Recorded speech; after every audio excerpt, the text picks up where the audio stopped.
suis le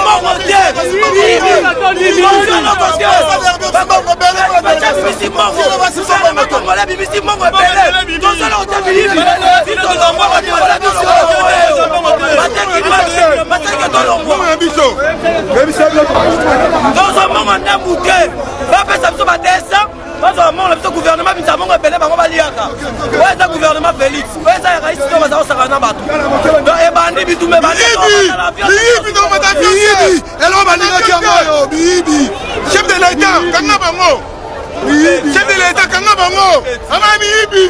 de l'État, chef de l'État, chef de l'État, c'est possible, sécurité générale.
La mignonne,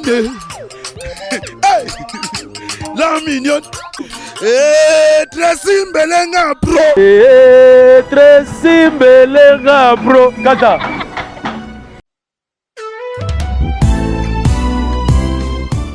Chez Grâce Beauté Cosmétique Paris, Binda Francine, la fondatrice de la marque Grâce Beauté. Vous avez constaté depuis hier, vous avez reçu des messages sur votre WhatsApp.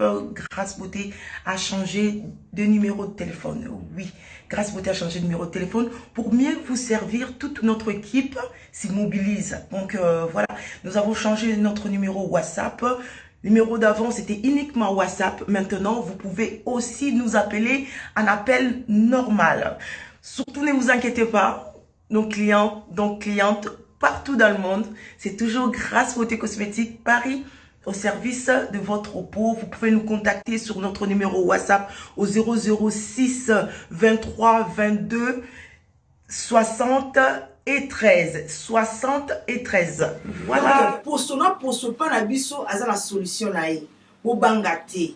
Donc maman, utiliser un produit, il y a hydroquinone, javel, tube, sulfate. Au bangate, dernière chance ya pour sonayo et ça la Grâce Beauté. Tout ça là comme produit naturel à base de fruits pour réparer ba poso. Ba papa bobo sanate pour na mandef to réparer capé ba bouton ya mandef. Ba mama toza wana pour arranger poso, pour sa uniformité. Kolongola banduta kolongola ba tâche. Donc boya bozala bienvenue la Grâce Beauté. Wow!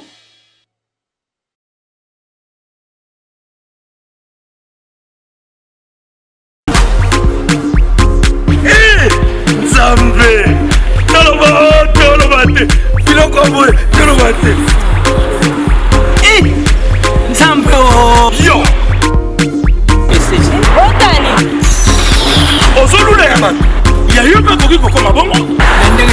Na pomade awatoza. Na pomade awatoza. Les moitiés avec le kuma. On ligne osoma pomade naturelle awatoza en ligne www.awatoza. Soit appelez au numéro 00 33 75 11 10 975. Bonne adresse, ya Kosomba Pomade Awatoza, 70 rue Marcadet, 18e arrondissement, métro Marcadet, ligne 4. Pomade Awatoza, et Salamina Banamboka Congolais, Nabanzete Yamboka Congo. Boke Banaburat. Pour la Covid, Sabamole, mopende nsima mpe tolo somba gamme ya pomade awa toza mase yango na baparti oyo olingi evimba nsima ya 3 mois ofi résultat Salut. La pomade awa toza mase yango etakomi nango kibokoni na pomade awa toza mpona kotinda bakoli na bino na Kinshasa mpe na Congo Brazzaville makambo ya kotambola na bakoli na baagence esilie. Agence Colicot, fret aérienne et maritime. Spécialité na bango bakoya kozwa biloko esika nyonso ezwili yo na monde entier. Il suffit ozala na adresse. Ozala na France, to na mboka nyonso ya Europe, ozala na Canada, les États-Unis, ton Amérique du Sud, ozala na Russie, Asie. Il suffit ozala na adresse bakoya kotombola kolina yo bango moko. Ata ezali ya mokie moins d'un kilo bakoya kotombola.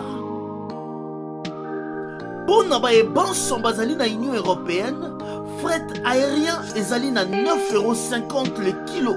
Soki pe olingi maritime, benga bango na ba numéro ekomami na écran. Soki olingi yo mona bango bazwami na 18 place de Nanféance, 93 420 Villepinte. Contactez Colicot au plus 33 7 600 54 880. Agence Colicot, le sérieux dans les affaires.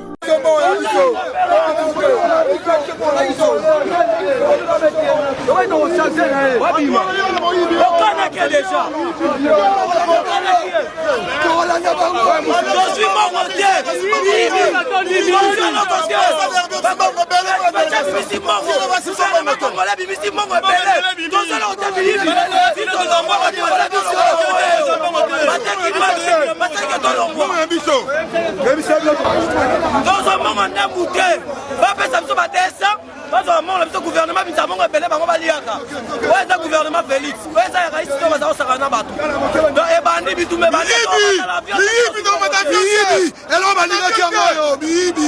chef de l'État, chef de l'État, chef de l'État, c'est possible, secrétaire général.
Glodidia Sika, la mignonne, la mignonne, Tracy Mbelenga bro, Tracy Mbelenga bro, kata.